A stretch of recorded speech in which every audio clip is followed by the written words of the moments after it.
60 টাকার কাপড়ের সাথে 15 টাকা লেচ দিয়ে অনেকদিন পর নিজের জন্য সুন্দর একটি জামা বানিয়েছি। সাথে যে কাপড়গুলো ফিরে গিয়েছিল তার সাথে 20 টাকা গজের এক গজ লেচ দিয়ে মেয়ের জন্য অসম্ভব একটা ড্রেস বানিয়েছি। এই কাপড়টা মাঝখানে বড় একটা রিজেক্ট ছিল আর এটা একটা টুকরা কাপড় ছিল, সেজন্যই কিন্তু এটা মাত্র 60 টাকা দিয়ে আমি এটা কিনে এনেছি। আর এই 60 টাকার কাপড় দিয়ে আমি দুইটা ড্রেস বানিয়েছি, যেটা অসম্ভব ব্যাপার। এই ড্রেসটা বানানোর পর আমি নিজেই জাস্ট অবাক হয়ে গেছি যে এত বেশি সুন্দর লাগছিল, কারণ আমি ফার্স্টে মনে করেছিলাম সাদা কাপড়ের সাথে এই লেসটা একদমই যাবে না। মাশাআল্লাহ, ড্রেসটা বানানোর পর অসম্ভব সুন্দর লাগছিল, মনে হচ্ছিল যেন এই লেসটাই এই কাপড়ের সাথে একদম পারফেক্ট হয়েছে। আর যতটুকু কাপড় ফিরেছিল সেটা দিয়ে কিন্তু মেয়ের জন্য কিউট একটা ড্রেস বানিয়েছি, যেটা আগামীকাল আপনাদের সাথে কাটিং প্লাস সেলাই দুটাই শেয়ার করব। তো প্রথমেই হচ্ছে আমার জামাটা কাটিং করে নিচ্ছি, আর কাটিংটা যদি সুন্দর মতো হয় তাহলে কিন্তু সেলাইটা পারফেক্ট হবে। তো জামাটা হচ্ছে আমার মাপ অনুযায়ী আমি কেটে নিচ্ছি, যার যার মাপ অনুযায়ী সেই কেটে নেবেন। আর আমি যদি কাটিং প্লাস সেলাই দুইটাই আপনাদের সাথে পুরোপুরি ডিটেলসে দেখাতে যাই তাহলে কিন্তু ভিডিওটা অনেক বেশি লং হয়ে যাবে। তো প্রথমেই হচ্ছে আমি জামাটা কেটে নিয়েছি, আর এখন কিন্তু হাতাটা কেটে নিচ্ছি। আর হাতাটা কিভাবে কেটে নিচ্ছি সেটা দেখি বুঝতে পারছেন, এটা কিন্তু আমি বেল হাতা বানাবো। বেল হাতা কিন্তু নিচের মুহুরিতে হচ্ছে ঢোলা হয় আর উপরে ফিটিং হয়। আমি হচ্ছে লং রেখেছি 15, আর ঢোলা আমার যতটুকু দেওয়া সম্ভব হয়েছে ততটুকুই দিয়েছি, আর বেশি দিলে কিন্তু ভালো লাগে না। তো আমার হাতাটাও কিন্তু কাটিং হয়ে গেছে, আর এখন হচ্ছে আমি গলাটা কেটে নেব। আমি কিন্তু গলাটা আগে বক্রমটা কেটে নেব, কারণ বক্রমটা ঠিক মতো কাটা হলে তারপরে কিন্তু জামার সাথে অ্যাডজাস্ট করলে পারফেক্টলি বসে থাকে।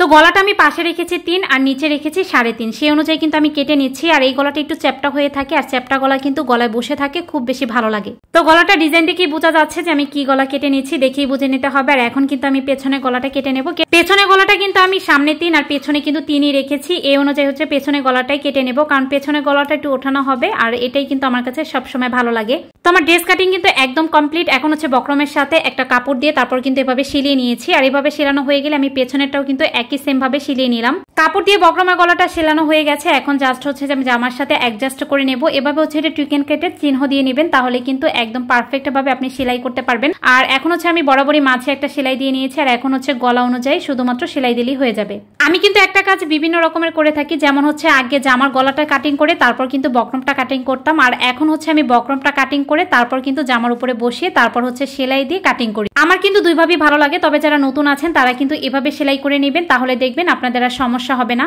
তো এখন হচ্ছে জামাটা উল্টিয়ে আমি হচ্ছে একটা চাপশিলি দিয়ে নিচ্ছি। অনেকে হচ্ছে এটাতে আয়রন করে নেন, তবে আমি কিন্তু আয়রন করি না, তবে মাঝে মধ্যে ভালো লাগলে করি। তবে আজকে কিন্তু আমি আয়রন করিনি, জাস্ট হচ্ছে উল্টিয়ে তারপর কিন্তু আমি একটা চাপশিলি দিয়ে নিলাম। সেম ভাবে কিন্তু আমি পেছনের গলাটাও চাপশিলি দিয়ে নিয়েছি, আর এভাবে হচ্ছে চাপশিলিটা দিয়ে নিলে গলাটা হচ্ছে পারফেক্ট ভাবে বসে থাকে। আর এখন হচ্ছে গলার মধ্যে আমি লেসটা বসিয়ে নিচ্ছি, আর নিচে হচ্ছে একটু গোল আকারে দেবো, সেজন্য কিন্তু আমি চক দিয়ে তারপর হচ্ছে গোল করে নিয়েছি। আর এখন হচ্ছে ঘুরিয়ে ঘুরিয়ে জাস্ট হচ্ছে আমি লেসটা লাগিয়ে নেব। আমার কাছে জামার মধ্যে এরকম গলা খুব বেশি পছন্দ, আমি বেশিরভাগ জামাই হচ্ছে এরকম গলা বানিয়ে থাকি। তো যাই হোক, আমি কিভাবে ঘুরিয়ে ঘুরিয়ে লেসটা বসিয়ে নিচ্ছি সেটা দেখিয়ে হয়তো বুঝতে পারছেন।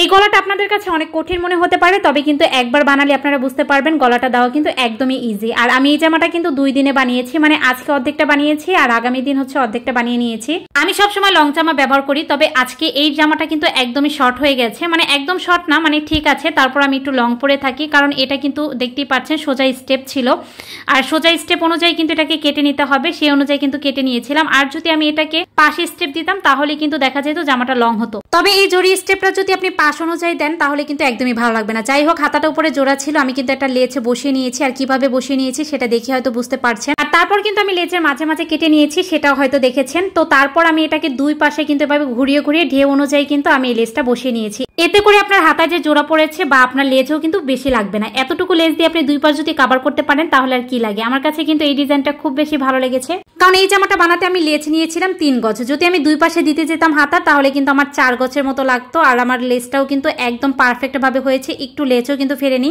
সেজন্য এভাবে বুদ্ধি করে তারপরে কিন্তু আমি লেজটা মাঝে কেটে তারপরে কিন্তু দুই পাশে এভাবে হচ্ছে সেলাই করে নিয়েছি, আর এখন হচ্ছে নিচেও দিয়ে নিয়েছি। হাতাটাই কিন্তু খুব বেশি গর্জিয়াস লাগছিল, আর গলাটা তো হাতা তো লেস লাগানো একদম কমপ্লিট। এখন হচ্ছে জামার নিচে আমি লেস লাগিয়ে নিচ্ছি, তাহলে কিন্তু আমার জামার একদম ঝামেলার কাজগুলো শেষ, মানে লেস লাগানো ঝামেলা শেষ। তারপর আমি জাস্ট পাশ সিলিয়ে নেব। তো আমি নিচে লেসটা কিভাবে লাগাচ্ছি সেটা হয়তো দেখে বুঝতে পারছেন, যারা জানেন তারা তো জানেনই, যারা নতুন আছেন বুঝেন না যে লেস কিভাবে লাগাতে হবে তারাও কিন্তু দেখে শিখে নিতে পারবেন। আর এখন হচ্ছে আমি বোটে তারপর হচ্ছে আরেকটা সেলাই করে নেব, তাহলেই কিন্তু আমার নিচেরটাও কমপ্লিট হয়ে যাবে।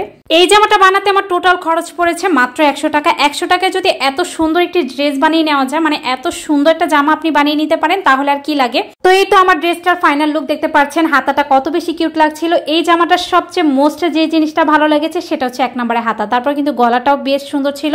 আর এই তো এই গলার ডিজাইনের মধ্যে আমি দুইটা পুঁতি বসিয়ে নিয়েছি। আর এই ড্রেসটার সাথে আপনি যে কোনো কালারের সালোয়ার ম্যাচিং করে পরতে পারবেন, সালোয়ার ওড়না। আমি চাইলে কিন্তু সাদাটাও ব্যবহার করতে পারতাম, কিন্তু আমার কাছে মনে হয়েছে পিঙ্কিশ দিলেই ভালো হবে, সেজন্য কিন্তু পিঙ্ক কালার সালোয়ার ওড়না দিয়ে পরেছি। তো এই ড্রেসটা আমাকে কেমন লেগেছে অবশ্যই কমেন্ট করে জানাবেন। আর চোখ রাখবেন, ইনশাআল্লাহ আগামীকাল মেয়ের ড্রেসটা শেয়ার করবো।